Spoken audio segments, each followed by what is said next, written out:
Hello, and welcome to the Coach's Corner, brought to you by Pulaski Electric System.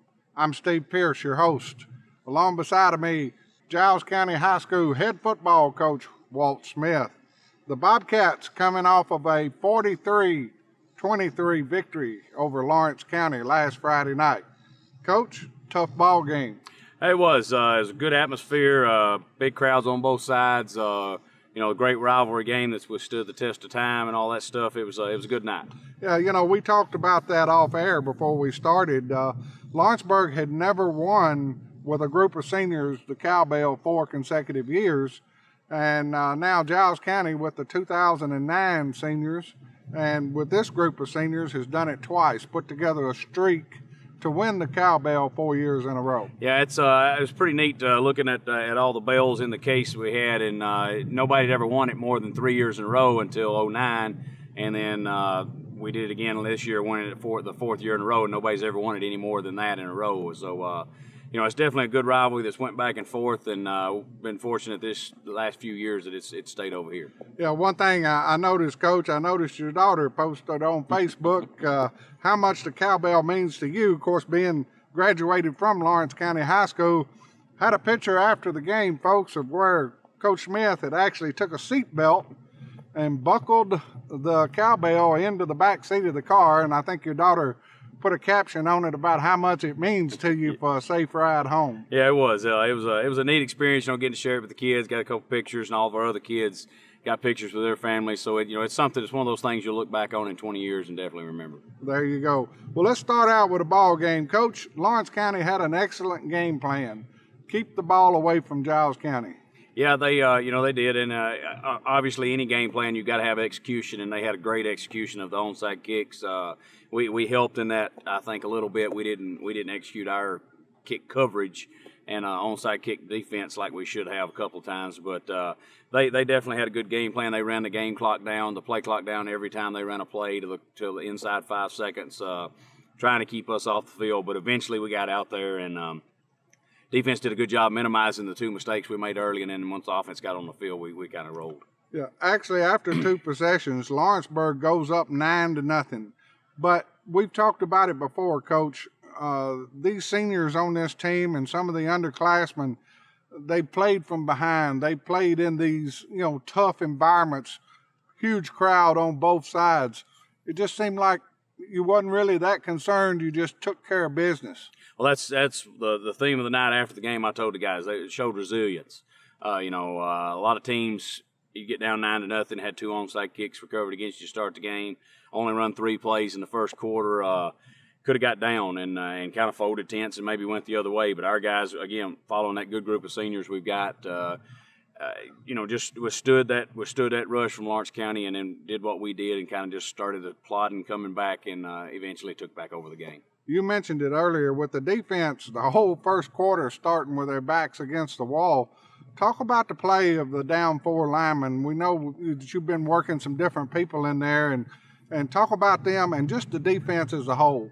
I thought they did a great job. We went down, we actually added another guy. We took one of our strong safeties and walked him up for most of the night down on the end against that wing T. We ran more of a 50 front this weekend instead of our 4-man front like we normally run. But, again, those guys up front, Trey Turner, Matthew Langford, had good games.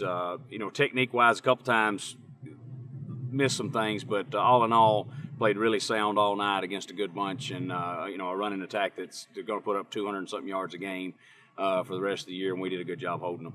Yeah, whenever you talk about the wing T, it's a long and storied offense, Coach, but Lawrenceburg runs it week in, week out. That's what they live by. Makes it tougher to stop whenever a team is so good at it. It is, again, and that's part of their plan. They're going to just run it, and keep the ball away from you, milk that clock, and hopefully have a chance to win at the end of the games. And not going to throw it a whole lot, but so much misdirection in the backfield, you've got to do a good job staying at home. And I thought for the most part we did that Friday night. Coach is talking about it took a while for the offense to get a hold of the football. The first quarter almost gone before the offense actually got their first offensive snap. But you got to be pretty happy with your offense overall the other night. They responded very well after being down 9-0. Yeah, I think we're looking at the stats. I think we only got to run 42 plays Friday night, but we scored 43 points. And anytime you can average more than a point of play, it's a really good night on offense for you. We ran the ball well. We threw the ball well. I thought we did a good job taking what they gave us. You know, that's been our theme throughout the scrimmages and stuff. And Trevor and the wide receivers, running backs, are starting to do a better job of understanding that. You know, not trying to hit a home run every time, not trying to go take it 80 yards every time, just moving the chains. And we're able to do that. And then the big plays presented themselves also. You're talking about the quarterback position, number 17, Trevor Holder, the senior. You know, Trevor, he seems like he's making some really good decisions on the field now, Coach. Yeah, he's doing a really good job. You know, he didn't take a sack Friday night, threw the ball away a couple of times. You know, a lot of quarterbacks, they're so worried about their completion percentage or stats. They a lot of times they hang on to the ball a little long and don't throw the ball away to avoid a bad play. But he's done a good job of just throwing it away to keep us out of a negative yardage, trying to stay ahead of the chains and making that next call a whole lot easier. Coach, one thing we noticed, and I know it's something y'all work on, good downfield blocking by the receivers. Talk about how that is so important. You don't have big plays without good downfield blocking, and they pride themselves in doing that. You know, Coach Blair does a great job with them, working on that each week. And Tanner Holly is one of the ones that comes to mind at Friday night, the lizard lick of the week. Sprung Cameron on a big touchdown run. That was a great play, but the lick's what you're going to remember, and you're not going to have those big plays go for touchdowns without downfield blocking. Yeah, you know, and it's great after the game to talk to a player. I talked to Cameron, and I said, "Did you see the block coming?" And he said, "Yes, I did." He said, "When I cut to the right," he said, "I knew somebody was going to get him." And that's where I want to allude to is the statement that you just said, how important downfield blocking was. I don't exactly know if he knew it was fixing to be Tanner Holly, but his statement was somebody was fixing to get him. Yeah, and again, Tanner had another good one on one of Jordan's long runs early in the game, stalking the guy way down the field and sprung him for an extra 10 or 15 yards. And that's what it takes. That's how big play offenses make big plays. It ain't just being faster than everybody. You've got to have those downfield blocks to make it happen. Let's talk a little bit about team chemistry, and I want to bring up there's a lot of things that happen, you know, on the sidelines before a game and after the game. But just for example, the competition in between number 3 and number 7, Dontarius Gilbert and Cameron Ordway, you know where I'm going with this. Early in the game, Dontarius is set up for an interception, and both of them great coverage. Cameron tips the ball and he doesn't get it. So what happens later on in the game, Coach? Well, later on at the end of the game, the last play on offense for Lawrence County, they both go up and have it in their hands, and Dontarius takes it away from him. Actually, again, it's a good competition, and you don't have good teams without good competition. Each of them pushing each other each week in practice, making each other better, and then when they get on the field, trying to outdo each other, in a good way, not in a selfish way, but in a good way, and it's been really good for us. Yeah, I noticed 2 or 3 times the linemen huddling together. Sometimes it's maybe during a timeout or in the action, you can see them sort of slapping each other on the helmet and stuff. It's that chemistry of pushing each other. Absolutely, and this group, again, you never know from year to year what kind of group you're going to have, what kind of chemistry you're going to have. But this group is one of those groups they hang out together. They go do things away from football together, and that's always going to help you when you get in those tough situations on Friday nights. So a huge crowd. You know, the Giles County traveled over to Lawrenceburg. We sort of noticed it by 6 o'clock. It's a 7 o'clock kickoff. By 6 o'clock, the Giles County stands was pretty much full. Yeah, it was a huge crowd. I definitely think we probably had to have as close to as many as they do, even though the stands on our side obviously weren't as big. We had more around the fence than they did. Definitely standing room only, and we could definitely fill them out on the field. Coach, let's talk a little bit about your coaching staff this year. Break it down a little bit about what coach and what each coach is, the position that each coach is is coaching? All right. We've had a few changes from last year. Several are the same as they were last year.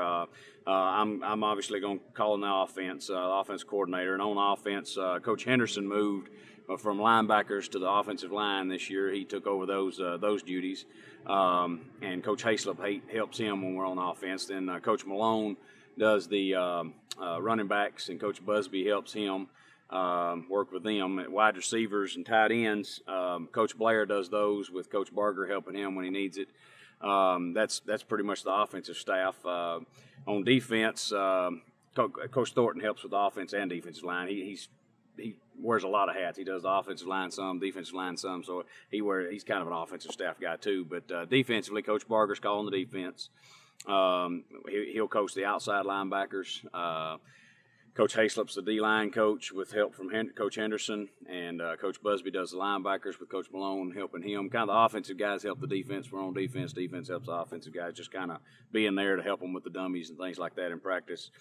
Then Coach Blair does the secondary to round out the defense. Coach Blair heads up our special teams, and all the coaches have a different duty on special teams. Each of us helping with each one of the special teams. So, a good chemistry there with the staff. Coach Glass also helps with the wide receivers. He's kind of the head freshman coach, and we've got a player from last year, Preston Ray, that is the freshman assistant that's been helping us out with that. So those two guys do a good job with their young guys and also help us some on Friday nights also. So, I like the group we've got.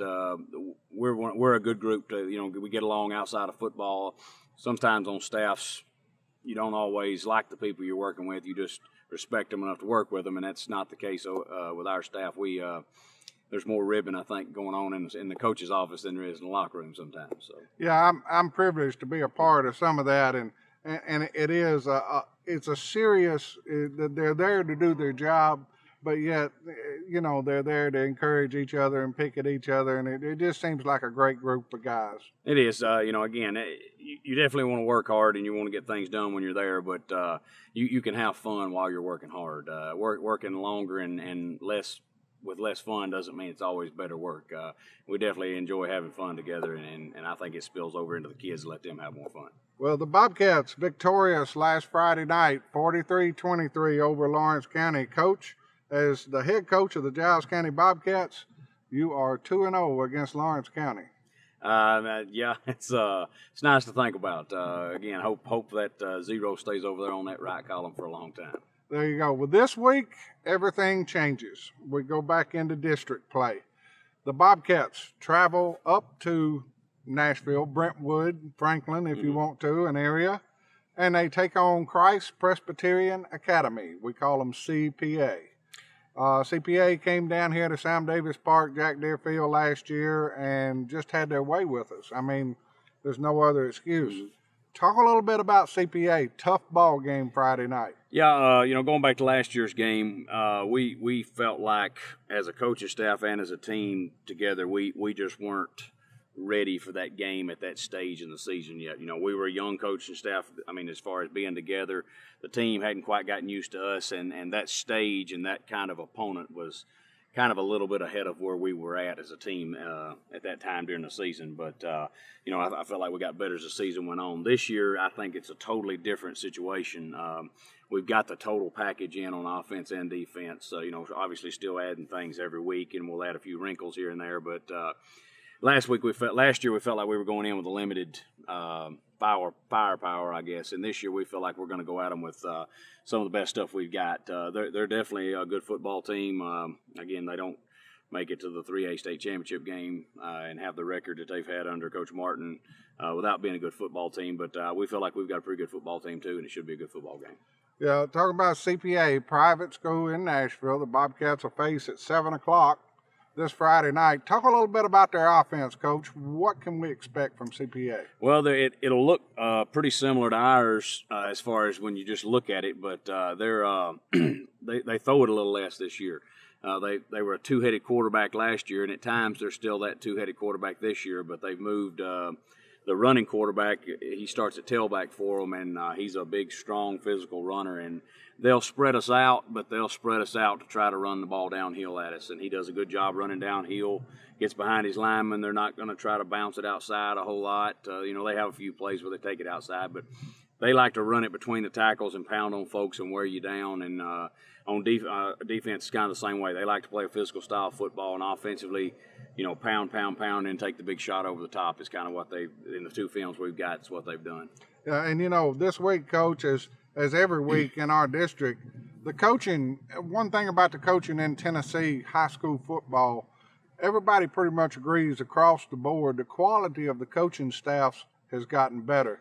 Absolutely. I think the quality of football in Tennessee has gotten better in the last 10 years, and that's obvious by how many Division I athletes Tennessee football is putting out. You know, 20 years ago, a good year for Tennessee in Division I football players were 10 to 15 players, and now we're putting out 30 to 40 Division I players every year out of the state. So, you know, again, I think football in general in Tennessee has gotten better as in the last 10, 15 years. So, you know, going in Friday night, Coach Engel Martin, you know, they're going to have a really good game plan. They watch a lot of film, same thing you and your staff do. So, how big of a part do you think adjustments is going to be come Friday night? I think it will be. You know, obviously in every game there's some things you're going to do to adjust. Ultimately, it boils down to the guys out there on the field, but I definitely think both coaching staffs will do some things to try to put some wrinkles in for the other team that maybe they're not expecting. Short drive, folks, actually, because it's an easy drive. You go up I-65 to the Brentwood Old Hickory exit there, and you get off, and you're heading west, and you just can't miss Christ Presbyterian Church on your left. It's probably 4 or 5 miles out there on your left, so it's easy for the Bobcat fans to get up there, Coach. It's awful important for these kids to go into a hostile environment, and it's so important for that 12th man to be there. It is. You know, again, they're going to have a big crowd. They're going to be excited with the TV cameras and everything going on. You know, their crowd's going to be big to try to show out for those cameras, and we definitely need a big crowd too. Their stands aren't very big, kind of like Lawrenceburg's on the visiting side, but we definitely got to fill them up and be spilling over them, I think, for our guys. Well, there you go. One more important note for today, Coach. I want to wish you a happy birthday. I appreciate it. I'm almost legal. Almost legal. Almost legal now. That's a good way to describe it. Well, the Bobcats victorious last Friday night over Lawrenceburg and facing a tough foe this Friday night. CPA at CPA 7 o'clock. The Bobcats need you there, Coach. Hope to see everybody up there. Again, that big crowd. People just don't understand what our kids feed off of that crowd, and hope to see everybody up there. There you go. This has been the Coach's Corner, brought to you by Pulaski Electric System. CPA this Friday night, 7 o'clock. Come and support your Bobcats.